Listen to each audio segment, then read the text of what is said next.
Ih, kayak gini nih sinyal.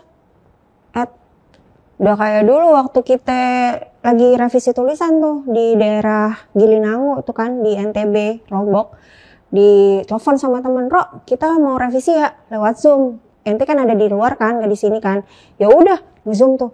Tahu-taunya sinyalnya putus tuh, padahal lagi asik-asik lagi ngejelasin tuh. Nah, makanya Akar Rumput mau ngomongin pemerataan digital internet dan literasi digital supaya kita tahu tantangannya. Kamu wajib tahu.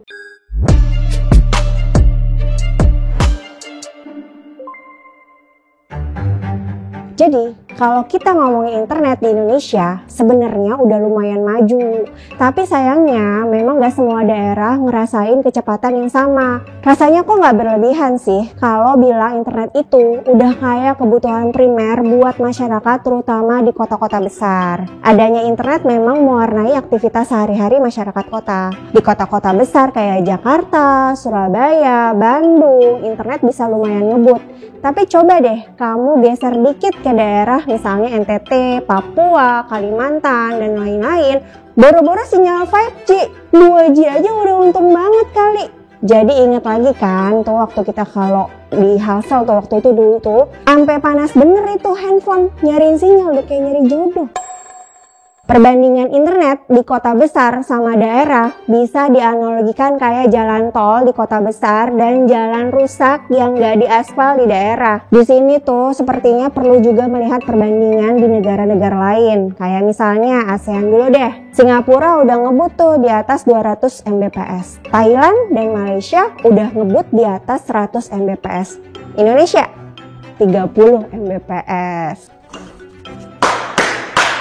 Masalah utamanya apaan sih? Kayaknya sih memang gak jauh dari infrastruktur. Menara BTS dan jaringan serat optik belum merata. Jangankan fiber optik, listrik aja itu belum stabil. Pemerintah sebenarnya udah punya program seperti Palaparing. Jadi kayak ngebentangin tuh kabel fiber optik dari Sabang sampai Merauke. Tapi ya realisasinya masih banyak tantangan. Di sini kita nggak boleh lupa kalau geografis Indonesia itu beda banget sama negara-negara lain di dunia. Itu agak jelimet, rumit, dan bayangin sih mesti ngelewatin apa tuh? Selat, palung, laut, gunung berapi. Terus kan pemerintah emang rada lambat ya progres pembangunan infrastrukturnya. Lah, ngapa nggak minta kerja sama swasta gitu? Ya nggak semudah itu dong. Provider swasta kan cenderung investasi di tempat-tempat yang daerahnya itu padat penduduk ya, supaya itu cuan dan punya potensi penggunaan internetnya tinggi. Jadi daerah-daerah yang penduduknya dikit ya tertinggal jadinya tuh. Tapi di sisi lain ada berita baiknya.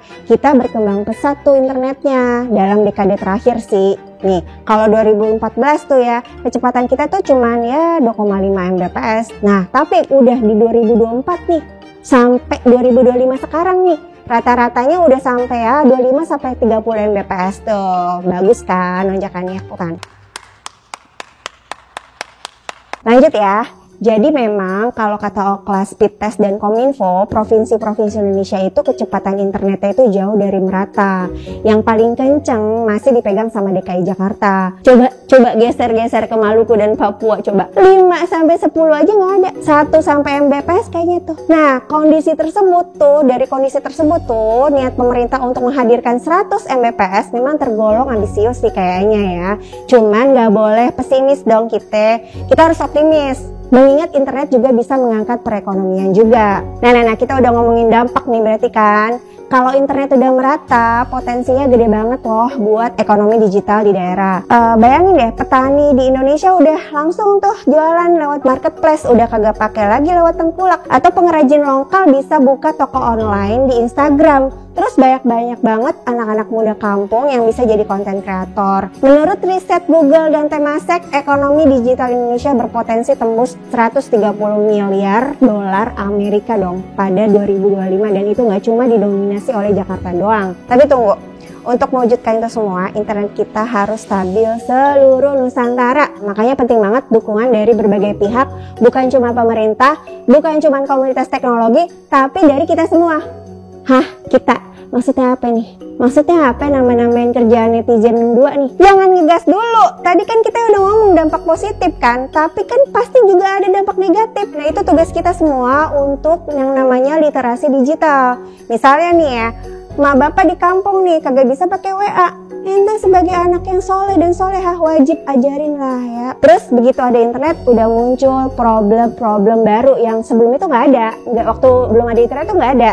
Jangan sampai netizen 62 nih yang kita nih yang terhormat dan budiman ini udah akses internet kenceng nih tapi masih aja kemakan hoax. Masih aja kemakan scam tipu-tipu. Tanpa edukasi dan literasi yang cukup, berselancar di internet ibarat newbie langsung pakai motor spek balap. Ya otomatis sejengkang ente dah. Gimana? Akar rumput lebay nih, emangnya bahayanya apa dah? Nah ini nih. Jadi bahaya internet itu yang gak kasat mata coy. Kalau misalnya ente kejengkang nih, masuk UGD kelihatan lukanya nih, bisa ente jahit kan. Internet kagak kelihatan, tapi bahayanya risikonya jauh lebih parah. Nah misalnya modus phishing nih ya, yang ente ini disuruh masukin kode password ke m-banking tuh kan, itu udah kejadiannya udah banyak banget. Nah itu tuh bahaya banget kan. Terus kenalan sama orang di internet, interaksi tuh sama orang asing, terus ditawarin skema investasi, terus dibohongin, ya kan, kasihan kan. Jadinya internet udah jadi kebutuhan, memang betul, udah jadi kebutuhan di abad modern, bisa membuka banyak pintu dan kesempatan, betul, nambah ilmu dan sebagainya, betul. Tapi internet juga punya sisi gelapnya, yaitu disinformasi, hoax, cyberbullying, konten negatif, sampai penipuan. Pemerataan internet sangat diperlukan, betul, tapi jangan lupa untuk melengkapi dengan literasi digital. Pemerintah perlu mengadakan workshop bagi para warga dan anak-anak. Kalau kita udah melek digital dan sebagainya kayaknya aman ya.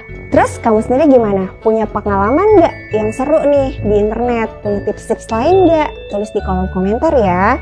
Dan jangan lupa stay tune terus di Akar Rumput, kamu wajib tahu.